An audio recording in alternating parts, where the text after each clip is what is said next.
نحمدہ ونصلی ونسلم علی رسولہ الکریم بسم اللہ الرحمن الرحیم۔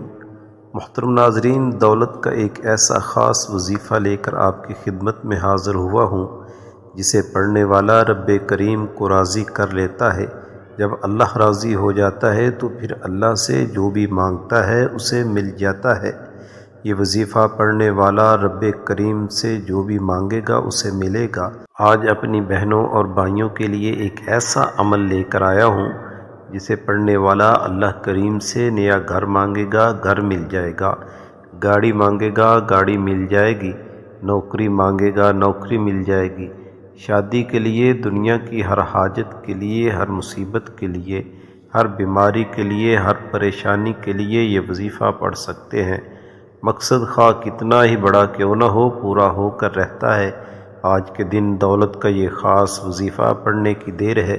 یہ رزق، یہ دولت جس کے لیے ہم دن رات محنت کرتے ہیں، در در کی ٹھوکریں کھاتے ہیں، بعض اوقات تو لوگوں کی گالیاں بھی سنتے ہیں صرف رزق کی خاطر، اور اللہ نے قرآن مجید میں واضح فرمایا ہے کہ رازق صرف اللہ کی ذات ہے۔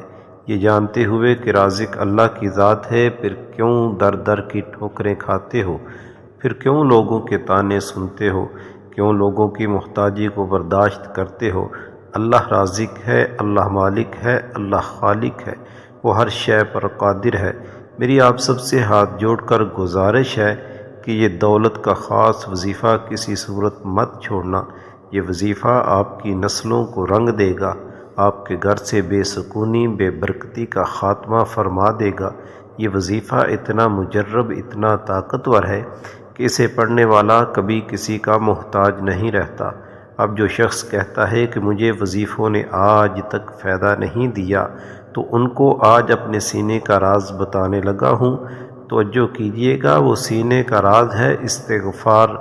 استغفر اللہ پڑھنے سے انسان کے دل کی میل دور ہو جاتی ہے۔ اگر آپ ہر وقت اپنی زبان پر استغفر اللہ جاری رکھیں گے تو اللہ کی رحمتوں، برکتوں سے مالا مال ہو جائیں گے، اللہ کے خزانوں سے مالا مال ہو جائیں گے۔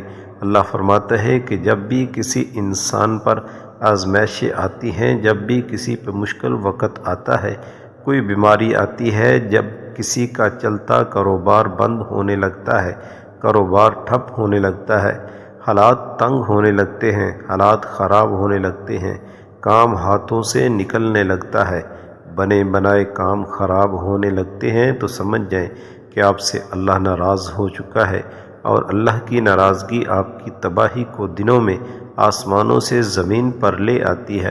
اللہ جس بندے سے ناراض ہو جاتا ہے، پھر وہ بندہ وظیفے پڑھ لے، تسبیحات پڑھ لے، نیک اعمال کر لے، راتوں کو جاگ لے، اس سے کوئی بھی فائدہ نہیں ہو سکتا۔ تو اس لیے آپ نے استغفر اللہ کا ورد اپنی زبان پر جاری رکھنا ہے۔ یہ سینے کا راز آپ کو بتایا ہے۔ تو آئیے محترم ناظرین، آج کے اس بابرکت عمل کی طرف چلتے ہیں، لیکن اس سے پہلے آپ سے گزارش ہے کہ اگر آپ اس چینل پر نئے ہیں اور آپ نے ابھی تک ہمارے چینل کو سبسکرائب نہیں کیا تو آپ چینل کو سبسکرائب کر لیں، کیونکہ ایسے بہت سے وظائف، بہت سے اعمال آپ کے حوالے ڈیلی بیسس پر کرتا رہوں گا۔ وظیفہ آپ نے اس طرح پڑھنا ہے کہ آپ کو جب جہاں جیسے وقت ملے، آپ نے کسی بھی نماز کے بعد باوضو مصلی پر بیٹھ کر سب سے پہلے نبی کریم صلی اللہ علیہ وآلہ وسلم کی ذات پر درود شریف پڑھنا ہے۔ درود آپ کوئی سا بھی پڑھ سکتے ہیں، لیکن میں آپ سے یہی کہوں گا کہ آپ نے نماز والا درود شریف پڑھنا ہے، کیونکہ وہ سب سے افضل درود شریف ہے۔ ایک بار ثواب کی نیت سے میرے ساتھ بھی پڑھ لیجئے۔ اللہم صلی علی محمد وعلی آل محمد کما صلیت علی ابراہیم وعلی آل ابراہیم انک حمید مجید۔ اللہم بارک علی محمد وعلی آل محمد کما بارکت علی ابراہیم وعلی آل ابراہیم انک حمید مجید۔ درود پاک پڑھتے ساتھ ہی آپ نے سب سے پہلے اپنے مقصد کی نیت کرنی ہے۔ ہر انسان کا مقصد الگ ہوتا ہے، ہر انسان کی حاجت الگ ہوتی ہے۔ آپ نے اپنے مقصد کی نیت کرنی ہے۔ آپ کو اپنا ذاتی گھر چاہیے تو گھر کی نیت کر لیں۔ اولاد کے لیے پریشان ہیں، تو اولاد کی نیت کر لیں۔ مقروض ہیں، قرض سے نجات کے لیے پڑھنا چاہتے ہیں تو اس کی نیت کر لیں۔ آج اللہ کریم سے مانگتے وقت تھوڑا نہ مانگیے گا، آج اللہ سے وہ مانگیے گا کہ جو آپ کو لگتا ہے کہ کبھی بھی نہیں مل سکتا۔ انشاءاللہ آپ کی ہر ناممکن حاجت ممکن ہو جائے گی۔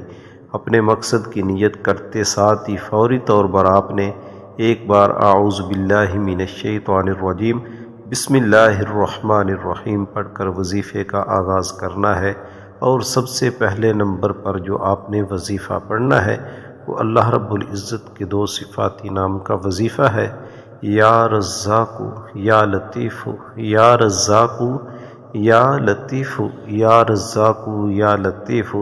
اس طرح سے آپ نے اس کو ہاتھ کی انگلیوں پر گن لینا ہے یا تسبیح کے دانوں پر آپ نے اس کو پڑھ لینا ہے۔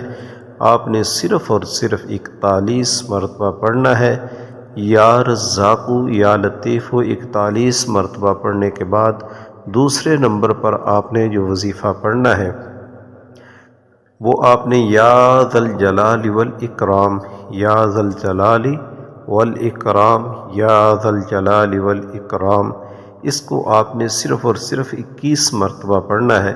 اس کو بھی ہاتھ کی انگلیوں پر گن لیں یا تسبیح کے دانوں پر آپ اس کو پڑھ لیں، یا ذا الجلال والاکرام 21 مرتبہ پڑھنے کے بعد آپ نے تیسرے نمبر پر جو وظیفہ پڑھنا ہے وہ آیت کریمہ کا وظیفہ پڑھنا ہے، لا الہ الا انت سبحانک انی کنت من الظالمین۔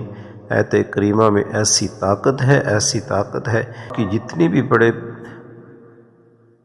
آپ کی جتنی بھی بڑی پریشانی ہوگی، جتنی بھی مصیبت دکھ میں آپ میں مبتلا ہوں گے، انشاءاللہ اللہ رب العزت کی ذات نجات عطا فرمائیں گے۔ لا الہ الا انت سبحانک انی کنت من الظالمین، یہ وہ وظیفہ ہے کہ جس کو اللہ تعالیٰ نے حضرت یونس علیہ السلام کو سکھایا تھا جب وہ مچھلی کے پیٹ میں تھے۔ وہ اس وظیفے کو پڑھتے تھے اور اللہ رب العزت کی ذات نے ان کو اس مشکل سے نجات عطا فرمائی تھی۔ لا الہ الا انت سبحانک انی کنت من الظالمین، اس کو آپ نے صرف اور صرف 11 مرتبہ پڑھنا ہے۔ 11 مرتبہ پڑھنے کے بعد آپ نے آخر میں دولت والی صورت یعنی کہ سورۃ کوثر کا وظیفہ کرنا ہے۔ سورۃ کوثر کو رزق اور دولت کا طاقتور وظیفہ کہا جاتا ہے۔ جس گھر میں سورۃ کوثر پڑھی جاتی ہے اس گھر سے غربت کا، تنگ دستی کا خاتمہ ہو جاتا ہے۔ سورۃ کوثر پڑھنے والے پر رحمتوں برکتوں کی برسات شروع ہو جاتی ہے۔ سورۃ کوثر پڑھنے والا اللہ کے قریب ہو جاتا ہے۔ پھر جو مانگتا ہے، جتنا مانگتا ہے، اللہ پاک جولیاں بھر بھر کر نوازتا ہے۔ سورۃ کوثر کی ایک بات تلاوت سماعت فرما لیں، بسم اللہ الرحمن الرحیم، انا اعطیناک الکوثر فصل لربک وانحر ان شانئک ھو الابتر۔ سورۃ کوثر کو آپ نے 129 بار پڑھنا ہے، اور 129 بار پڑھنے سے اللہ رب العزت کی ذات 7 آسمانوں اور 7 زمینوں کے خزانے آپ کے مقدر میں لکھ دے گا۔ 7 آسمانوں اور 7 زمینوں کا رزق آپ کے مقدر میں لکھ دیا جائے گا، تقدیر بدل جائے گی، نصیب کھل جائے گا۔ جس چیز پر ہاتھ ڈالو گے وہ سونا ہو جائے گی۔ وہ جو کئی سالوں سے نہ مل سکا آج مل کر رہے گا۔ صرف 129 بار سورۃ کوثر پڑھنے کے بعد آپ نے آخر میں پھر سے درود پاک پڑھنا ہے جو آپ نے عمل کے شروع میں پڑھا تھا۔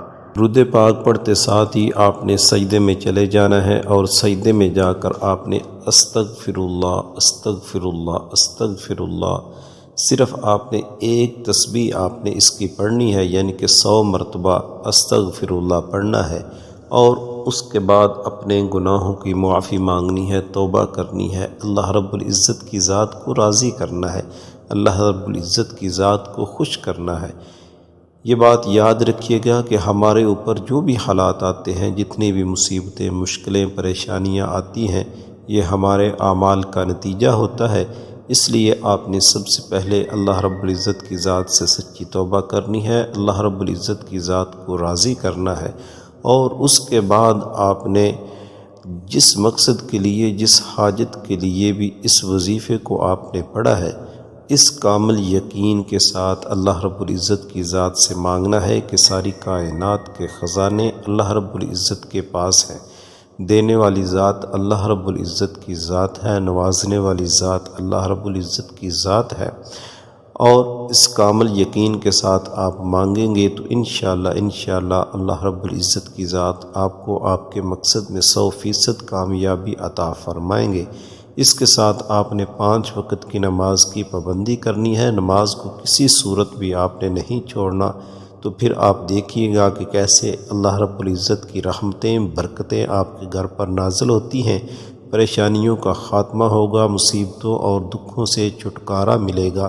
انشاءاللہ اللہ رب العزت کی ذات آپ کو وہاں سے رزق عطا فرمائیں گے کہ آپ کے وہم و گمان میں بھی نہیں ہوگا کہ ہمیں یہاں سے بھی رزق مل سکتا ہے، یہاں سے بھی ہمیں کوئی اللہ رب العزت کی ذات نفع دے سکتے ہیں۔ اللہ رب العزت کی ذات آپ کے لیے رزق کے دروازے کھول دیں گے۔ دعا ہے کہ اللہ رب العزت کی ذات میرا سنانا اور آپ کا سننا اپنی بارگاہ میں قبول و منظور فرمائے۔ رزق میں برکت اور وسعت کے لیے اللہ تعالیٰ کے 99 ناموں میں سے کوئی سا بھی ایک نام کمنٹ میں ضرور شیئر کیجیے گا۔ اللہ تعالیٰ ہم سب کا حامی و ناصر ہو، آمین یا رب العالمین۔